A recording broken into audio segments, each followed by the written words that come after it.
Welcome to the Drumbeat Report. Today we have John Tonnison with Tech Data, who is the Executive Vice President and CIO, and also the leader of our coalition.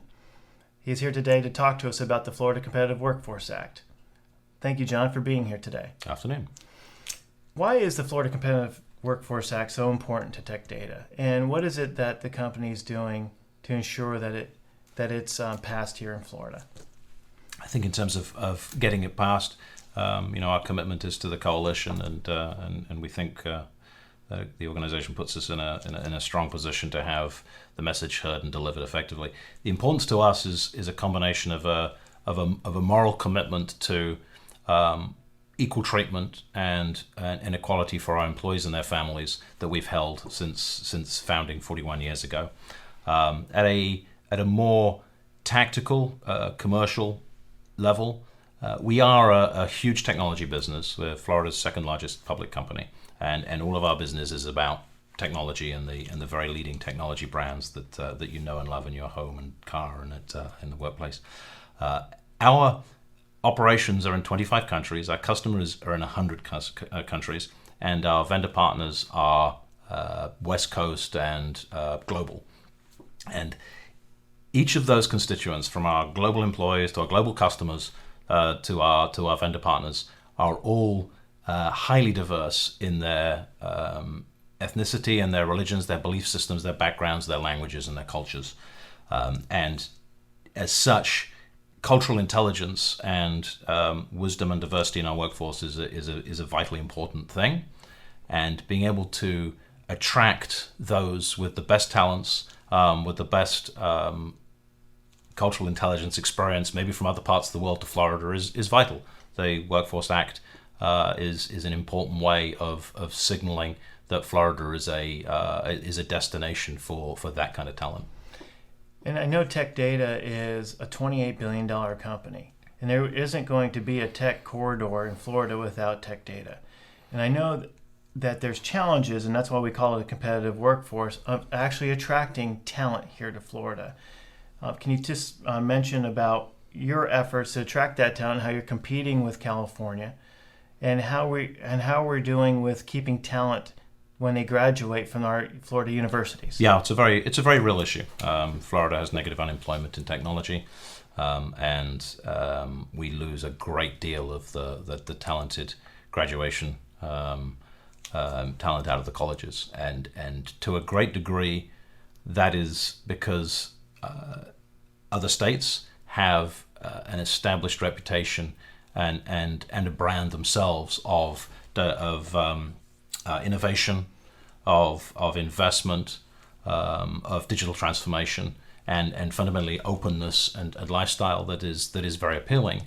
And one of the avenues clearly to develop and extend the talent pool in state is to turn to those graduates and convince them that actually Florida is as open for business, as opportunistic, and a safe and welcoming and progressive environment for them to build their careers and their families into the future.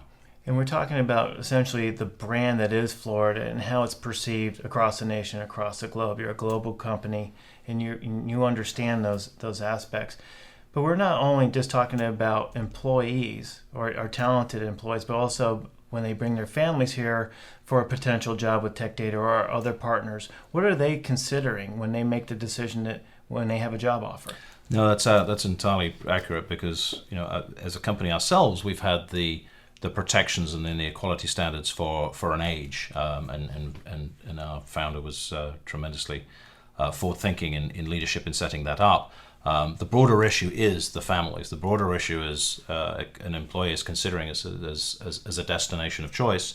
But what I'm increasingly aware of is that they're looking at not just us, but the community that their family may work in, live in, go to church and go to school in, and making judgments about how welcoming, open, complete, progressive thinking the area, the town, the state is.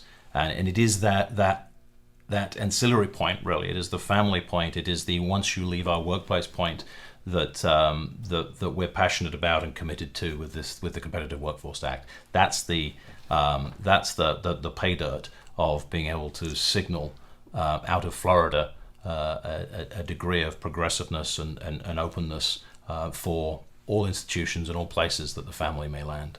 So one last question, John. Tech Data is here based in Florida, second largest business, $28 billion, partners in countries across the world, and you're here in Florida. You're not in California. And so you break the mold there. Can you explain to us why you're here in Florida, and how is that a challenge in the nature now of talking about the Florida Competitive Workforce Act? Sure. Well, we're here quite simply because our founder laid down his roots here and loved the area. And created a tremendous business and an economic force here. Yes, we are on the edge of the IT industry. That's usually a West Coast or an Asian or a global industry, and it does mean that we have to work a little harder to get the message out that this is that this is a community and a place to come and bring family and bring tech talent and bring skills to join us, or for those to stay in state. And again, anything that we can do at a state level to be signaling to the rest of the world and the rest of this country that Florida is on the leading edge of progressive thinking, of openness and inclusion and equality can only go to help to level that playing field a little and strengthen the message of why great tech talent should stay in Florida or come to Florida, because there's cutting edge technology and there's a great lifestyle. All right. Thank you, John, for being here on the show today. And this is an ongoing conversation and dialogue. And we invite you to be a part of that dialogue. And so please go to our website to find out the latest of what the coalition is doing, sign our petition of support, and join this growing movement to do the right thing for Florida. Thank you.